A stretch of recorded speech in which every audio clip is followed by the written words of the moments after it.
Hello, this is Patrick W. Crawford, Moo-Ack Productions, and this is a demonstration walkthrough tutorial thing on how you can create your own custom Minecraft rigs starting from a base rig, specifically this rig that I've given out for free. So this is exactly what you should be able to download off of BlendSwap, or at least very similar. It's possible he'll be in a slightly different pose. I've already done a video on the quirks slash features slash cool things about this rig and how I use it if you want to look at that. This video obviously is about actually creating a new rig with your own custom skins and other details from a rig like this. So again, this is assuming you already have this downloaded. The first thing you want to do is don't overwrite your previous rig. So let's call it something else. I'm going to create a construction worker. Let's say construction, or maybe just worker. That might be smaller. Worker, how about that? So now I've saved it as a new file. First off, I am going to use a little script I wrote, or an add-on. Just a little bit of an aside, but this is an add-on I created called Blend Name Change. You can download it off of GitHub. It has a pretty lengthy description of what it does, but I'll show what it does here. This is just to rename assets. As you see, I have lots of different objects here, and they all have different names. They have materials. His name is Steve, so it's steve.arms, material steve.main, texture steve.text, and group just Steve, I think. Yeah, just Steve. So yeah, so what this script does, if I go down here, it's under the tool panel, or the tool tab at the bottom. I want to turn the name Steve into worker, and I'll hit rename, and now see that everything is now called worker.whatever, anywhere that the word worker was involved. So the group has been renamed, the material has been renamed, and so the texture. So that's just a useful thing to keep your naming convention in order. Again, that's a little bit of sides, but now that's done, everything's renamed. So now I want to actually use the new skin I want. So again, you can't just only take a skin off of Skindex or wherever online and just apply it to a face, because then you'll have things like duplicated eyes or a texture mouth behind the mouth itself. So if I go over here, see I already have the textures here. This is the default texture. You note that it also has been altered from the original one. I basically just removed the face or smoothed it out. It doesn't have to be one solid color. Things more or less align to a pixel grid. The eyes a little bit wider, but that's just a preference thing. Similar to the construction worker, I found just a generic one online, and then I basically, this is the main thing I do, I clear out the face. For this rig, I also moved the hair, all of the hair of the character, to what would ordinarily be the accessory slot, or whatever. Note that I have also scaled this texture up a bit. The original texture would be like that small by default, but this one's a bit larger, so that helps remove extra pixel blurring things, even if you do have the right interpolation modes on in Blender at least. So yeah, so I clear out the faces and I move the hair over to the right hand side or anywhere else. It's not really that important where you put it, but by default it's a bit better if it's over here. So now if I go to here, I'll make, so this is selecting the material, the main material. After selecting any one of these objects, they all have the same material. I'm just going to change the diffuse to be something a bit orange, so that if I have this library loaded or linked into another area or another scene, then it's a bit easier to tell the different characters apart. But the main thing is I'm going to go to the texture tab, and down here, I'm going to first just clear that, and I'm going to open a new texture. So I'm going to go here under textures. This is the construction worker. The main picture. I should have said I actually also did a little extra editing. I created a separate picture that has this jacket thing I'll be adding. But again, for now, we're just doing the main picture, this construction worker image. So now it's here. If I go into the UV editor, and you can see that it's already has the UV layouts. I'm going to go from this to the construction worker. And now you see that the arms are already kind of laid out nicely. One just little pro tip, we don't want this picture anymore because we're not using this rig. So shift and hold the X button. That will delete all references to that rig.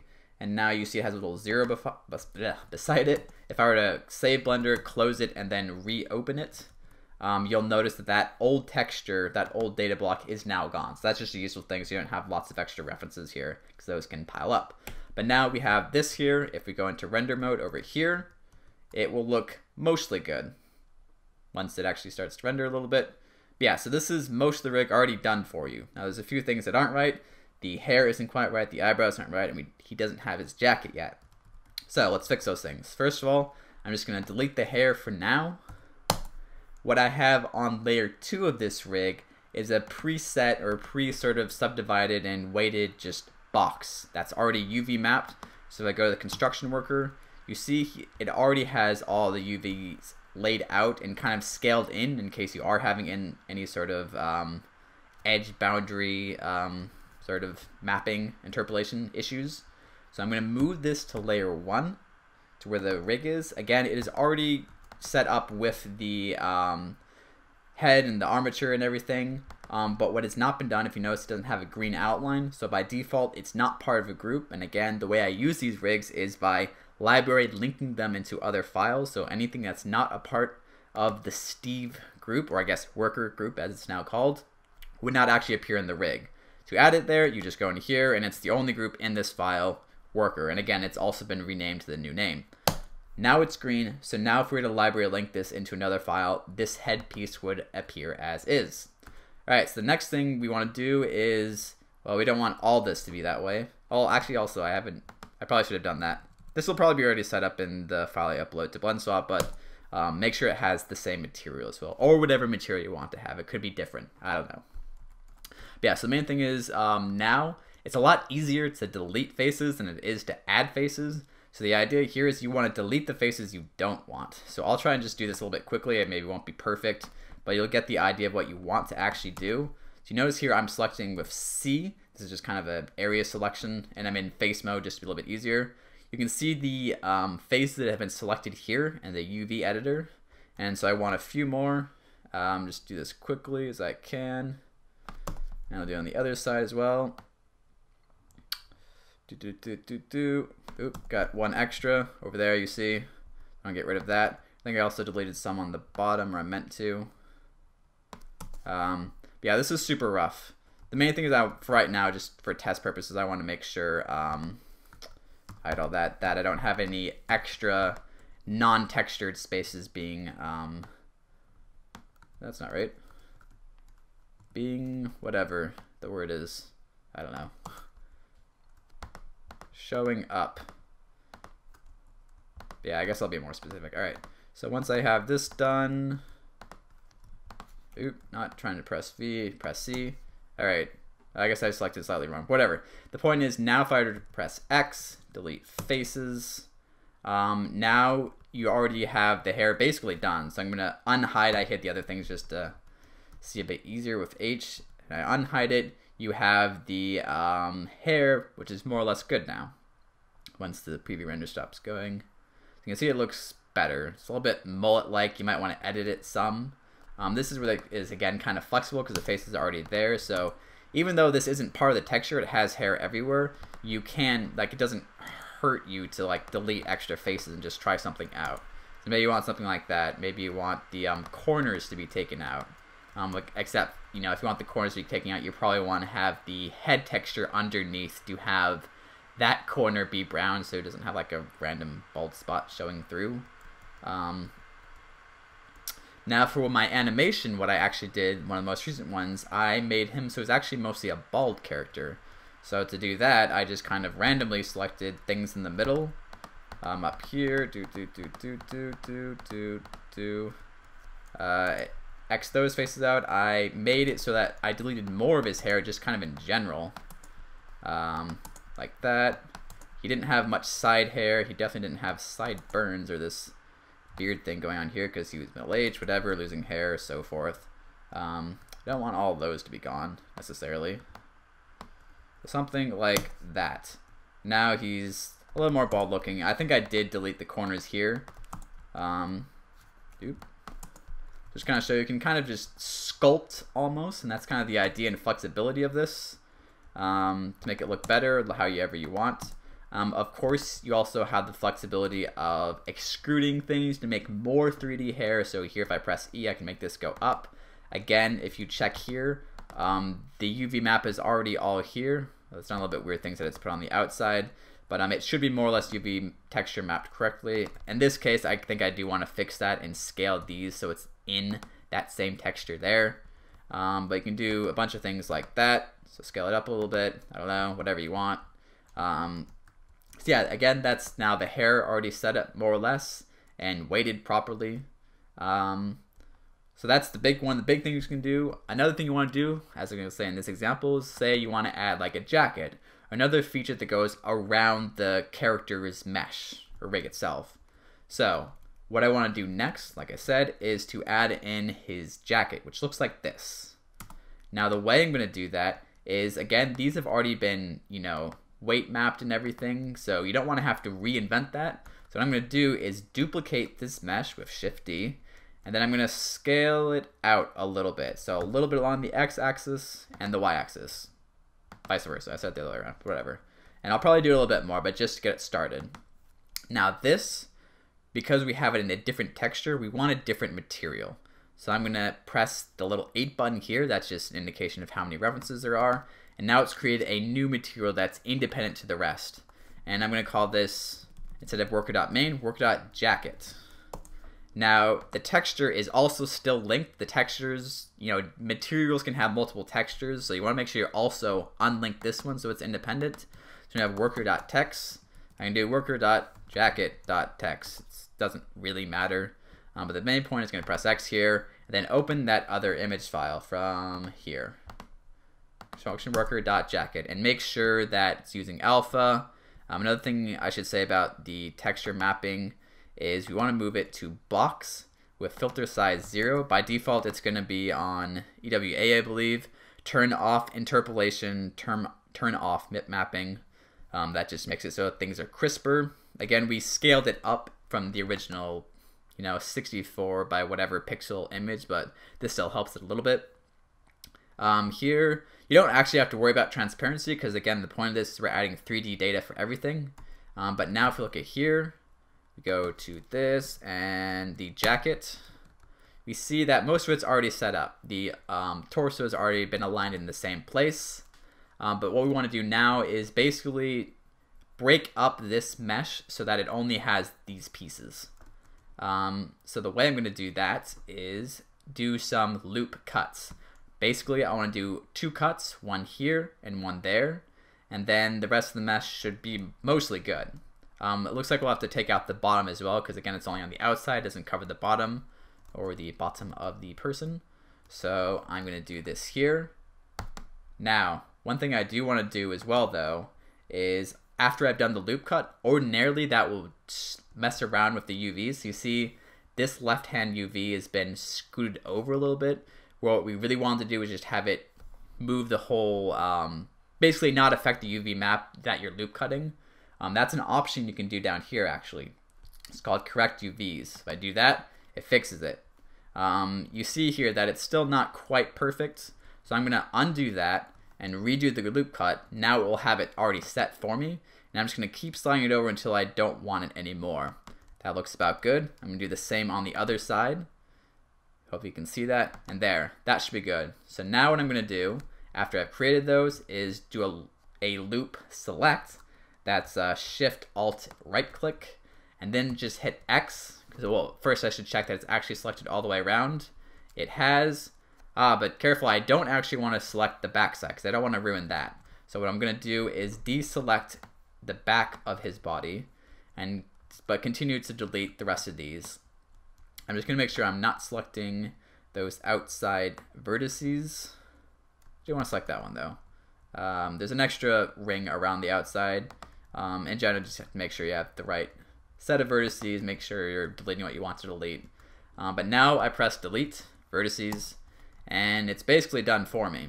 So now I'm going to quickly add a solidify modifier. It looks a little bit weird at first. The way to fix that is first put edge split modifier down. This is what allows the character to keep sharp edges even if he's rotated or curved in some way, because the torso can curve with this rig. So move that down. And then thickness, play around with that. So currently, it's hard to see, but it's actually extending into the body, which is what we want. We just don't want to make it extend too far. So something like that looks about good. There's a little bit of distortion right there, but more or less fine. You can try clicking even thickness or high quality normal. Sometimes that messes up with the way it deforms. But yeah, so I'm going to quickly pose his body into a slightly rotated pose just to make sure everything's working as we want it to. Nothing too fancy, just kind of get out of the way so I can see that everything is matching. I see here that I have not deleted more of the base or the bottom that I wanted. So I'm going to quickly hide his legs, go back, select the... I'm going to hide his torso as well, just so that doesn't get in the way. Oop, not that. There we go. Torso is hidden. Now it's just the jacket. Now I want to delete these extra faces here, because they're not part of the actual rig. This is like the empty part where his pants would be. So I'm going to select the faces. And if I go to vertex mode, I can see which vertices are actually selected. So it is going to delete all the ones I want. Now I press delete vertices, and there we go. So that's better. So now if I go into render view, that's Shift Z a couple times, it should be pretty much done. Aside from the eyebrows, that's the last thing we have to change. But the jacket part looks good. We can see it deforms nicely. All the UVs are not distorted in any way. So that is awesome. So go back here and clear that out. All right, so the last thing are the eyebrows. Like I said, the eyebrows are yet again a separate object. It's really the eyebrows and the eyelids behind them. So I'm going to make sure those are selected.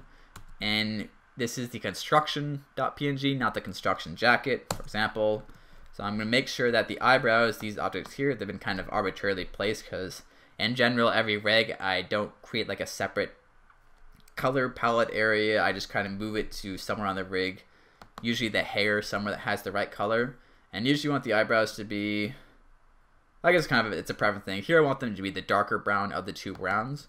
So now that I've moved the UVs over here, if I go out of this, and you can already see that they're brown, but if we let it render a little bit more, maybe I should turn off some ray tracing stuff. That will go faster then. Yeah, you see that's working now. And yeah, so that is basically it. And you know, obviously this is not the limit of what you can edit and do. There's lots more you can edit and do. For example, you could add little cufflinks to the edge of his shoulders, like sleeves, for example. You can add things to his face. You can add buttons. In general, it's all pretty straightforward, but this just gets you started in what you can do. Ooh, one more thing I usually actually edit as well. If I look under here, in this case it doesn't matter, but I noticed that his shoe shape, this is really random, sorry, but this shoe shape here is matching the shoe shape I have here. But in a lot of textures or skins, they actually don't have this part that comes up here. So what I would do then is go into edit mode of those shoes, and then I would just delete the top vertices. And again, the texture behind, you know, the entire foot is still there. It's the same texture. The foot is just an extra 3D detail. But just be conscious, that's one more thing that you want to maybe modify or even delete if it's not part of the rig or look you're looking for. Or create your own version of it, just as a reference. So yeah, again, endless possibilities. It's really up to you, of course, but this explains a good way of doing it and a fast way of doing it. And again, it's better to make use of things that have already been created and then trying to create new things. So again, like the hair, deleting faces is easier and quicker and more dynamic than trying to add new faces in if you were to start just with a side or a, you know, unsubdivided thing. If you want to do the arms, I would suggest, like before, duplicating the arms, maybe separating them first so that you don't have scaling issues. But if I were to do that, just duplicate. I'm going to select into a new object with P, and you can see it's a new object there, and then just like scale it up slightly. Well, I see it's actually, you have to make sure the origin and the place where it's scaling out from is better. Like in this case, I guess I would just do this. This is really fast, but just kind of an aside, and scale from the cursor and scale it up that way. So then I would go through here, delete those. And then again, I would add a solidify modifier. Again, make sure you put edge split down below, thickness, edit how you want. And that should be good already. Again, it's probably the wrong material texture. Let's say we want to go to the material tab again and make this the jacket material. Again, I'm just doing this fast as an example. It's the other image. And now I just kind of want to make it orange. I'm not too worried about making it so it's super accurate. So I'm grabbing it and I'm holding control so it snaps to the pixel grid. So at least that's somewhat intact. I actually kind of like how it looks over here. So I'm going to move this back over here. And this is really rough. Whatever. I'll just move it there. Fine. That'll do. Alright. It's probably not going to be very well lined or mapped, but you know, you can do more of it later. Now that looks like that. And again, you always want to check your deformations. In this case, it looks fine. But, you know, in general, be careful when you're doing things like the arms because there are extra mapping and there's a driver controlling how the bendingness or sharpness of the elbow is. So, but in this case, it looked perfectly good. So, again, this is how you want to do it. I think that's all I have to say for now. One last comment is you'll notice that most of the character is white, and if you were to library link it, he is still white. That's a result of, if you recall, we previously had a different image that was the main active material. The way to fix this is if I go into edit mode, you notice that a different picture comes up, an empty picture. Make sure everything's selected. Just select the picture you want to show. So in this case, construction worker. Now it shows his feet. Same if his face will be true in a moment. Now it shows his face and the feet is the same way. So now if you were to library link this material, it would look good. So I can save that and I'll just load a new file and just show what it looks like. So I'm going to link, going back to demit, worker, group, worker, and here he is. So now I want to do a proxy it, the armature, work.arma, and if I go into rent, well, I deleted all the lights, but let me add a light real quick, just to show that it works. To be complete. Alright, just go over there. It's going to be best lighting in the world, whatever. Alright, and we're in cycles, but you get the point. Now let's actually do Blender internal. Alright, boom, there he goes. So that's it. That's how you create your own custom rigs and how you can modify them and do whatever. I hope this has been helpful. If you have any questions, let me know and I will do my best to answer. Alright, that's all for now. Thank you for watching, and until next time.